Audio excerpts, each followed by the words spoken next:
Hey guys, my name is Matt from Project Premium Harvest, and this video is dedicated for the 19th through 20 September weekly distribution premium for XDTE, QDTE, YMAX, and YMAG. Let's get started. So on my screen here, you can see that this is the XDTE and QDTE distributions for the week of September 19th through the 20th.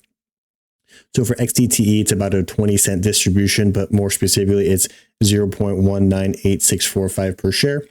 And then for QDTE, the same thing. It's about 20 cents distributions per share, but more specifically 0.195328.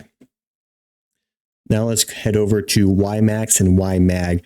So for the YMAX distribution is about 22 cents per share, or more specifically 0.2270. And then for YMAG, the distribution was also about 20 cents, similar to XDTE and QDTE at 0.1979. All right, now that we talked about these distributions, I want to go over the NAV erosion for these specific funds since inception, because most YouTubers, they look at a very granular level of investing. They always go off of the last premium or the NAV erosion for the last month. I'm not into that. I'm into like long-term investing and understanding how things work over time. And so let's dive into that. So if you see here, we're looking at QDTE, and over its inception, this fund has lost over 10.3%. So that's a pretty significant NAV erosion. The thing about QDTE is it has a higher premium distribution, a higher weekly premium distribution. However, the NAV erosion is affected more because of that. Now let's look at XDTE. So for XDTE, since its inception in about March of this year, 2024, this fund has only lost 0.79%. So less than 1%, but yet it's paid out about 24% of its asset value. So for me, whenever I look at funds I want to invest in, this is what I'm looking for. NAV erosion that isn't as impacted as all the other funds. Sure, the premium might not be as high, but you're not going to potentially lose a good chunk of your money. So this is one that's highly on my list, and I've invested about $1,000 of my own money and then $900 of my profit hit and run money into this fund because I believe in it, and it's a good place to park my money while I decide what to do with it next. And then I'll discuss a bigger analogy after I'm done talking about these funds. But now let's move over to YMAG. So for YMAG, over its inception, it was created in January of this year. It's only lost 4.58%. Not necessarily too bad. It paid out a pretty good chunk of distributions this year. So not necessarily hate this fund. And then now that it's paying weekly, we'll see if I want to invest in it. Right now, I'm definitely not investing in it. I don't like the NAV erosion. And because this fund is now turning into a weekly payer, I don't know if the fund NAV will recover fast enough before the next distributions.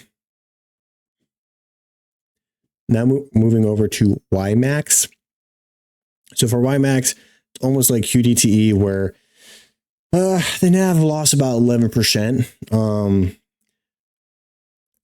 When I see this is something I definitely want to avoid, is a big NAV drop like this if the payment isn't good enough, right? So if the premium distribution is high enough, this might not matter for me, but at this current time, because I have other YieldMax funds are kind of my workhorses making me the money, I'm tending to avoid YMAX for now. I'm going to definitely investigate them. I'm going to watch them over time, see how these weeklies pay out, just see the performance. But the analogy I wanted to get to talk about earlier when I was talking about XDTE is when you look at my portfolio's YieldMax, my heavy involvement in nvdy, tsly, and amzy, those funds, those are like, this is the analogy where it's like military base, because I'm a military guy, used to be. It's like the infantry taking territory. So the YieldMax and like nvdy, amzy, tsly, that's like infantry taking territory, right? So taking that territory is like equivalent of making a ton of money, right? And then once you come up and make that ton of money, you want to start building trenches and start entrenching yourselves in the wins and the gains. So that's, you can start investing in a core foundational holding, which I like to do SPY, Or you may find something like XDTE where it's like it's still paying you weekly, but the NAV erosion isn't affected. So you're still going to make more money. So I think of the infantry as like the yield max heavy hitters getting that, go on the offensive, take territory, make a massive amount of premium. But then the trenches, once we start entrenching and making defenses, that's like what we're doing with SPY. That's what we're doing with XDTE. So it's kind of the strategy I have in my mind when I'm investing in these type of funds. Now that I talked about some of the strategy, I'm going to go just to my spreadsheet that I created for XDTE because I'm investing. I like to track things. You guys know me. All right, so if you guys see here, this is my tracker for the XDTE, JEPI, and JEPQ project. I'll kind of go over the starting variables, and I think this will be the right forum for me to go over these numbers every single week. So let's get started. So initially, I have about $1,000 of my own money that I put into this, and then the current value is about $2,498. There's a significant portion that of that money came from my profit hit and run, so about $1,500.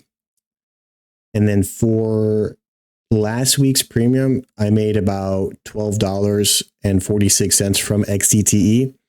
And then this week, because I own about 37 shares of XDTE with that almost 20 cent per share premium, I'm going to make about $7.44. Right now, this number looks absolutely insignificant, but over time, this is going to grow. And then with my profit hit and run strategy, where I'm trying to make about $500 a month extra, that money is going to go get reinvested into this fund. But that wraps up my video, guys. Hopefully you enjoyed it, got something out of it. I hope that you guys leave a comment what you think, subscribe. But yeah, that's the video. Hope to see you guys again. Good luck on your journeys.